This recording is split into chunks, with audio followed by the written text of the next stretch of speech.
They said it was impossible.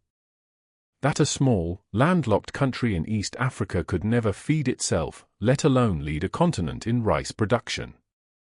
But against all odds, Uganda has done what many thought could never happen. This is the story of how one African nation, once defined by hunger and poverty, became a symbol of agricultural rebirth. A story of knowledge, partnership, and vision. And a challenge to every African nation still waiting for change.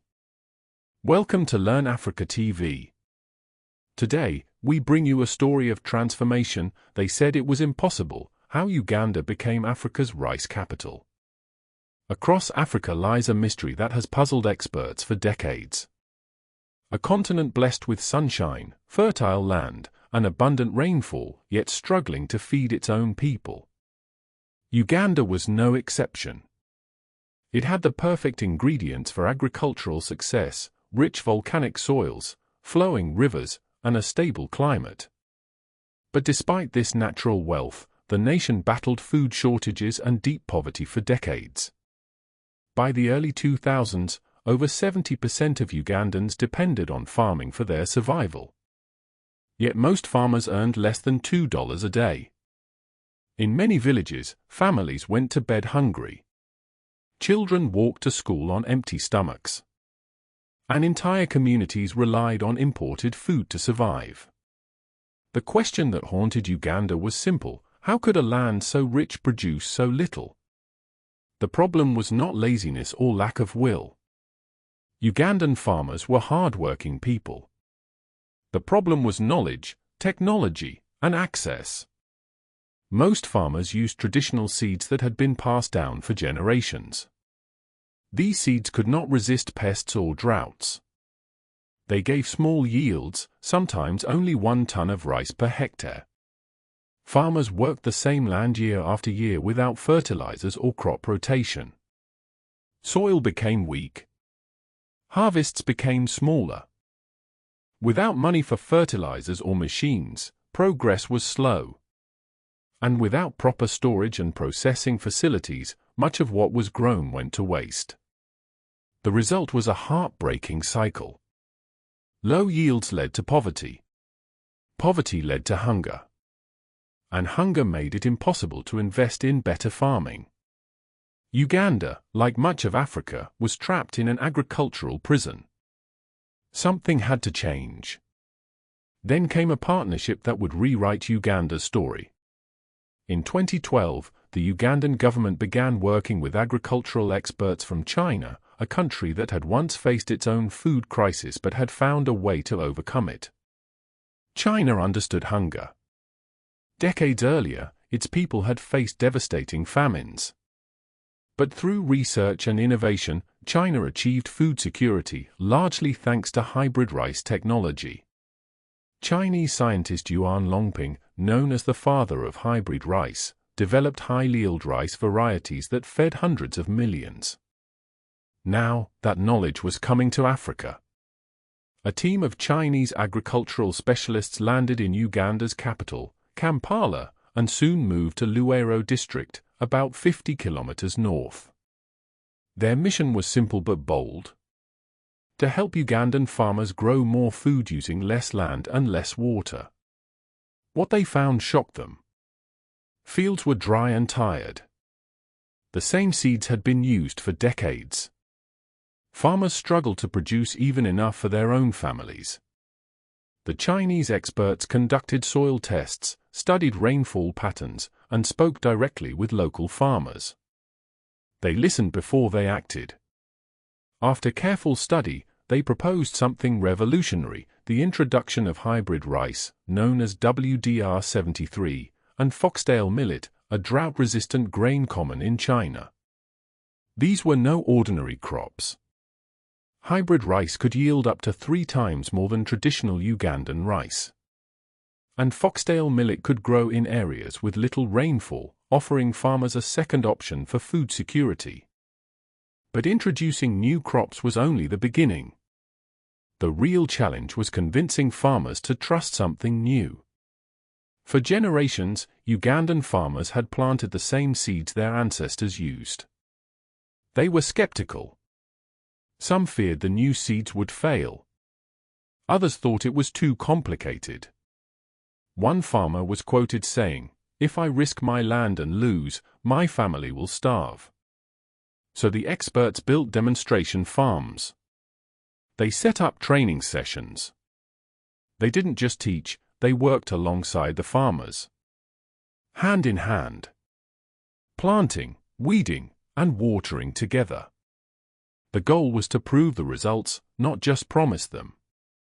When the first harvest came in 2014, what the farmers saw left them speechless. The new hybrid rice field stood taller, fuller, and greener than any they had seen before. When the grains were measured, the results were astonishing. Yields were up to 7 times higher than traditional rice. The Foxtail millet also produced record results. Farmers who once harvested 200 kilograms from a field now harvested close to 1,000. The success spread like wildfire. Farmers who had once doubted now came asking for seeds and training. They saw with their own eyes that the impossible had become real. With proof in the fields, the project expanded quickly. Between 2015 and 2017, China introduced more than 130 new crop varieties to Uganda, including several high-yield rice and millet strains. The partnership became known as the China-Uganda Agricultural Cooperation Demonstration Park. It wasn't just a farm anymore, it was a full agricultural innovation center.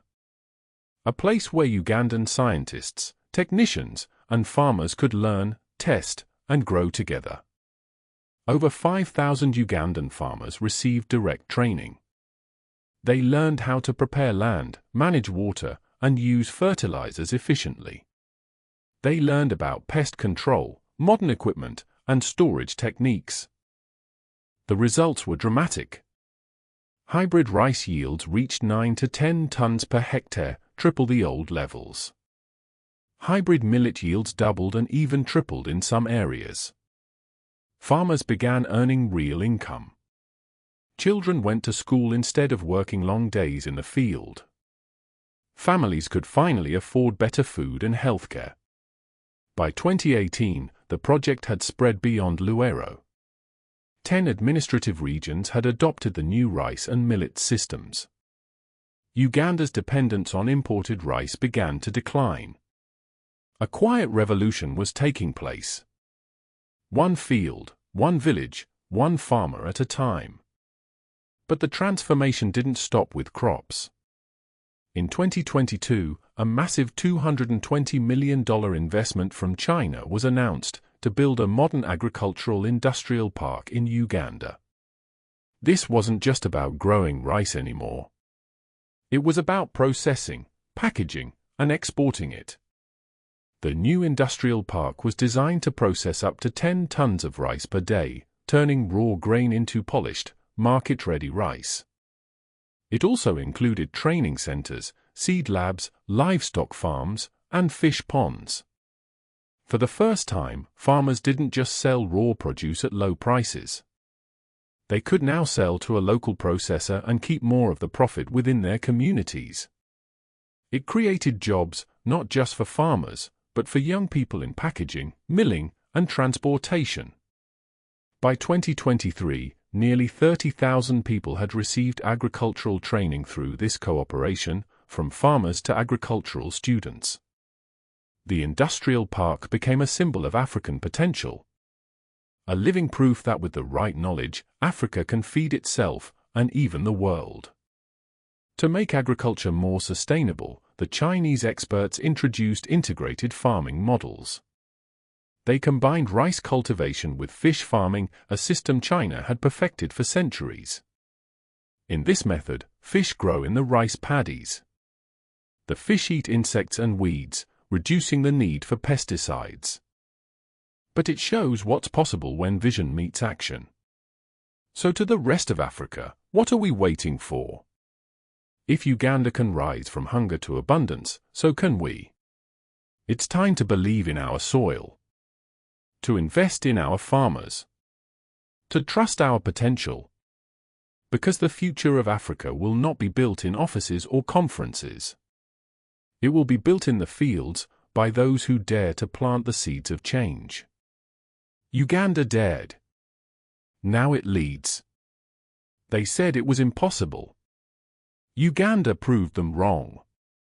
This is Learn Africa TV, bringing you stories of innovation, transformation, and pride from across our continent. Don't forget to like, share, and subscribe for more stories that show what Africa can achieve when we rise together.